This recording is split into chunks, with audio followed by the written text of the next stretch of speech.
Hi everybody, what's up?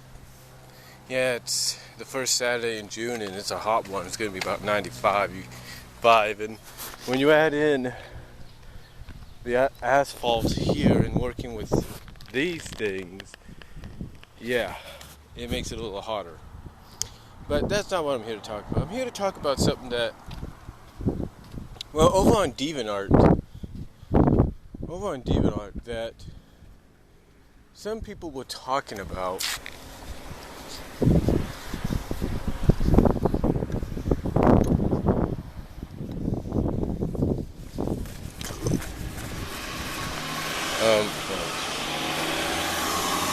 Some people were talking about over on DeviantArt, and it was something that really intrigued. It was a question. I don't know if it was by Warrock295 or somebody, but it was an intriguing question. The question being, what are the best and worst story arcs of the Sonic Digital Comics, by Archie Comics? Like, what are the best ones? What are the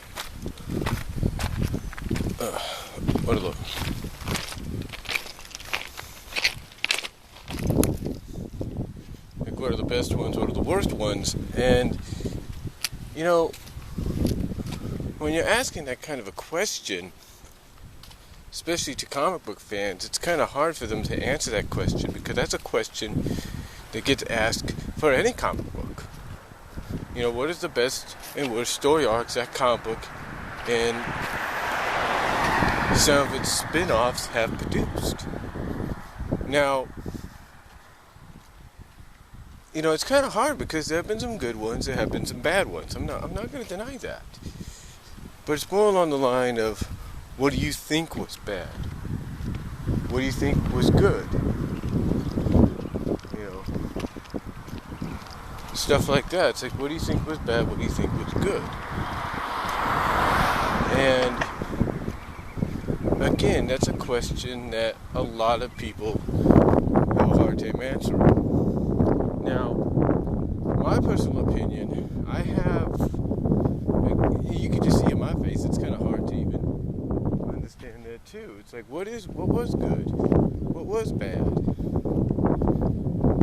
It's kind of hard to kind of pinpoint what was the worst ones and what were the best ones. It's kind of hard to pinpoint those in any kind of direction.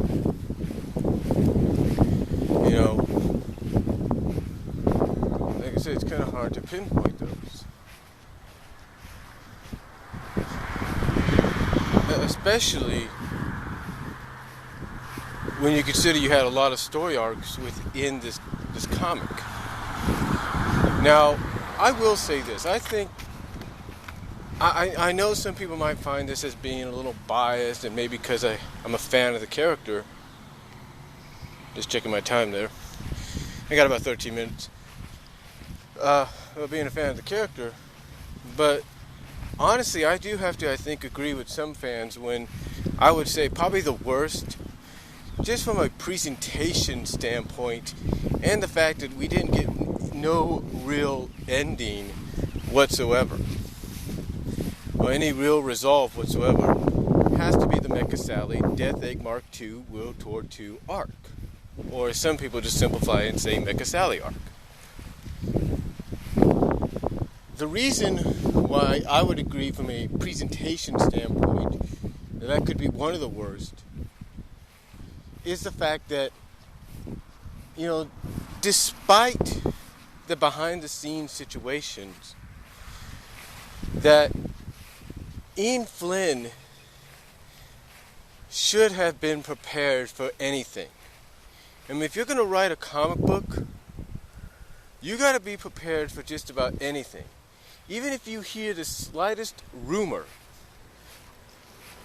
or gossip that something may be happening, something may be going down behind the scenes that could affect what you're working on, could affect the job you're working on, or even in this case the comic you're working on, then yeah, there is probably no doubt you need to come up with a backup plan. But apparently Ian Flynn, Ian, he didn't do that. And, true, the Mika Sally arc, and like some fans, I wasn't happy with the fact that he roboticized and then later weaponized Sally. I wasn't happy about that, but,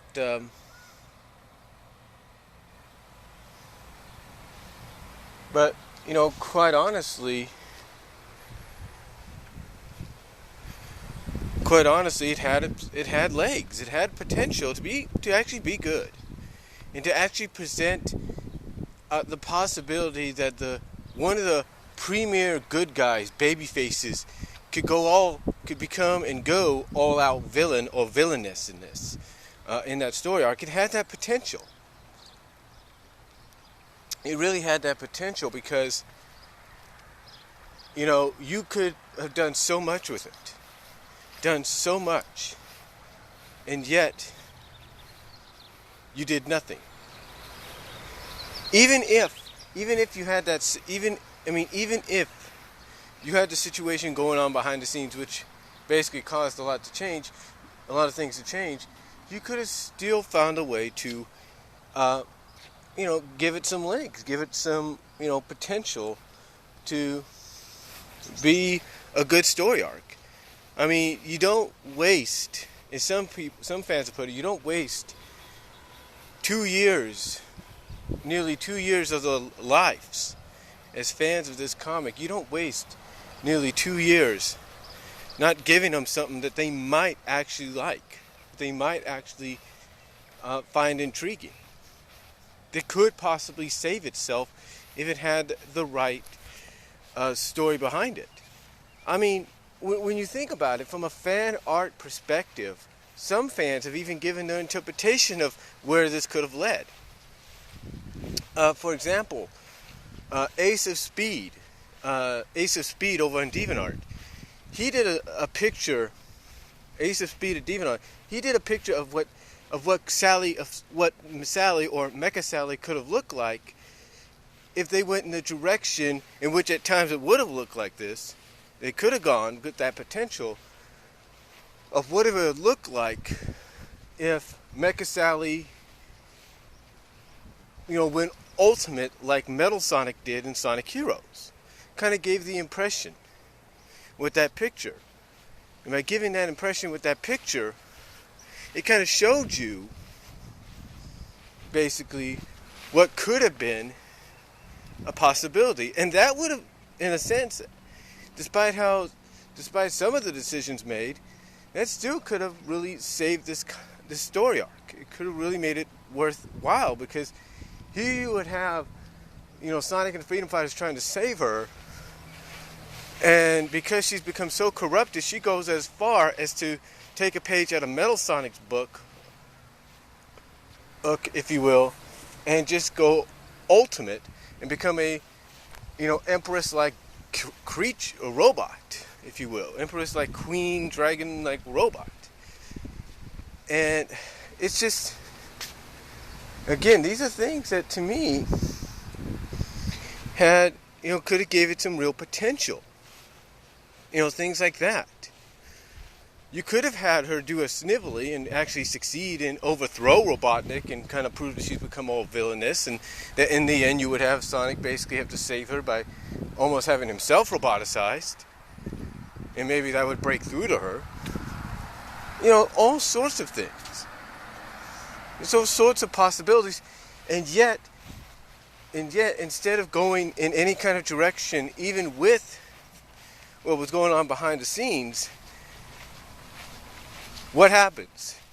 You take 2 years of story and basically wipe the slate clean and say, oh, we're just going to softly retcon and reboot the story arc so that instead of her being roboticized and being weaponized, she's just going to be a game.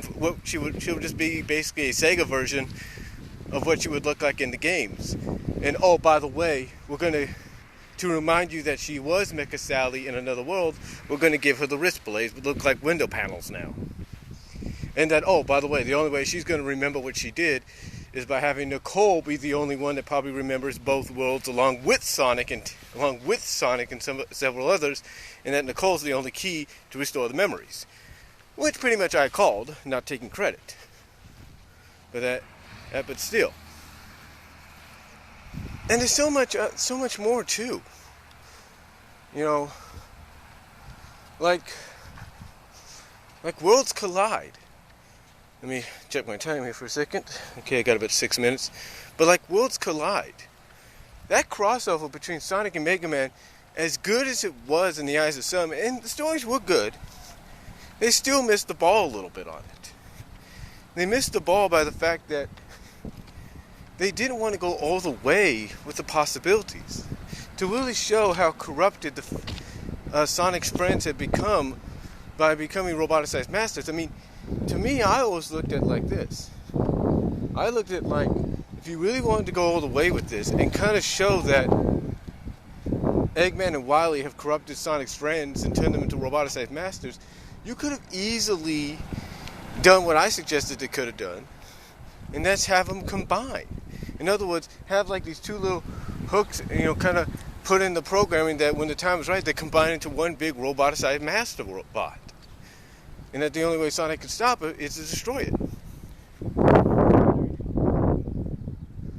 So, to me, that had a lot of potential. That had that potential there. But they didn't want to go in that direction. I mean, to me, it would have kind of made things a little bit more interesting and probably given the comic more favoritism. Or the story arc more favoritism. And the other story arc that I felt kind of was a bit of a waste, and again, let me check my time here. The story arc that I felt was a bit of a waste was Iron Dominion. I mean, yes, it was good. Yes, it had its moments and all that, but really, it was just nothing more than a 1 year introduction to a new villainess, which was the Iron Queen, and that's all. It was basically also a rebuilding arc for Eggman to get back into power. To kind of, it's just, it had legs, like some people said, and it had its moments, but not all moments were good. And just to make it even more over exuberant, or to make it more kind of give it a negative feel, you have what pretty much was a predictable, relationship just written for the arc. For this Iron Dominion arc, which also spun off into its own 4-part side story arc in Sonic Universe.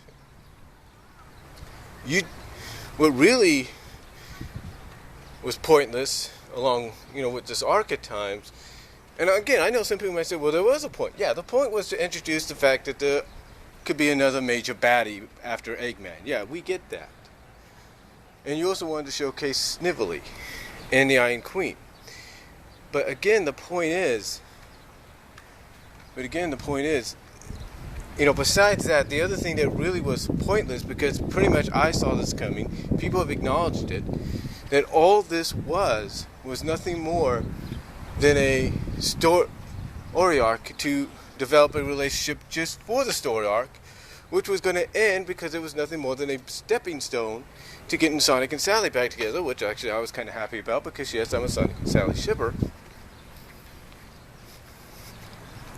But, and supporter, I should say, but still, it's like,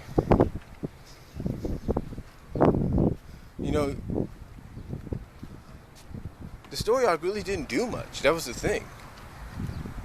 I mean, Journey to the West, people might say, is what it picked up. Yeah, it picked up a little bit there, but not really. Or Journey to the East in Sonic Universe, but yeah, not really. The point is, they really didn't do much.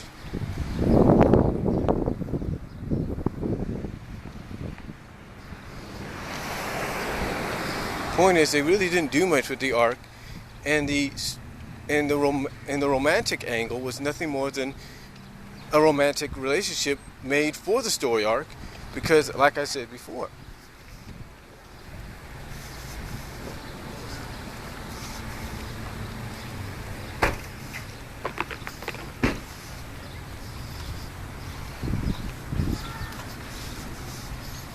And I got to get going here. Yeah, I got 2 minutes, 1 minute or something like that. But still, it was nothing more than a story arc. And it's more than a romantic angle, nothing more than a short-term romance for the story arc, because like I said, it reminded me a lot of some of the short-term romances that they did for the Saved by the Bell movies and sub-seasons, like summer seasons, with Zach. So that was about it. But anyway, those are the worst arcs in my opinion, and I'm going to do a part 2 where I talk about the best arcs. So let me know what you guys think of part 1, and we'll be back with part 2.